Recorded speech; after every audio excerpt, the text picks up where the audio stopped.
বন্ধুরা, আপনারা কি জানেন তুলসীদাস কিভাবে শ্রীরাম ও হনুমানজির দর্শন পেয়েছিল? শ্রীরামের প্রতি তুলসীদাসের ভক্তি উৎপন্ন কিভাবে হয়েছিল সেটা কি আপনারা জানেন? চলুন জেনে নিই। তুলসীদাসের স্ত্রীর নাম ছিল রত্নাবলী। তুলসীদাস তার স্ত্রীর প্রতি অত্যন্ত আসক্ত ছিলেন।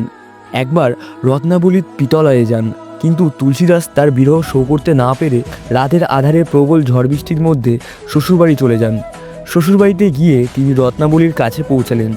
রত্নাবলী লজ্জিত হয়ে তাকে বললেন, যে ভালোবাসা তুমি আমার মাংসপিণ্ডের প্রতি দেখাচ্ছ, যদি সেই ভালোবাসা তুমি ঈশ্বরের প্রতি দেখাতে, তাহলে তোমার জীবন সার্থক হতো। এই কথা তুলসীদাসকে গভীরভাবে প্রভাবিত করে। তিনি বুঝতে পারেন যে পার্থিব আসক্তি ত্যাগ করে ঈশ্বরকে ভালোবাসাই জীবনের প্রকৃত লক্ষ্য। এই ঘটনার পর তিনি সংসার ত্যাগ করেন এবং ভগবান রামচন্দ্রের প্রতি গভীর ভক্তি নিবেদন করেন। তুলসীদাস ভগবান রামের প্রতি ভক্তি নিবেদন করে একাগ্র চিত্তে সাধনা করতেন। একসময় তিনি কাশীতে ছিলেন এবং রামের দর্শন পাওয়ার জন্য আকাঙ্ক্ষা নিয়ে হনুমানের শরণাপন্ন হন। কথিত আছে, তুলসীদাস প্রতিদিন হনুমানজিকে সন্তুষ্ট করতে হনুমান চালিসা পাঠ করতেন এবং বানরদের খাওয়াতেন।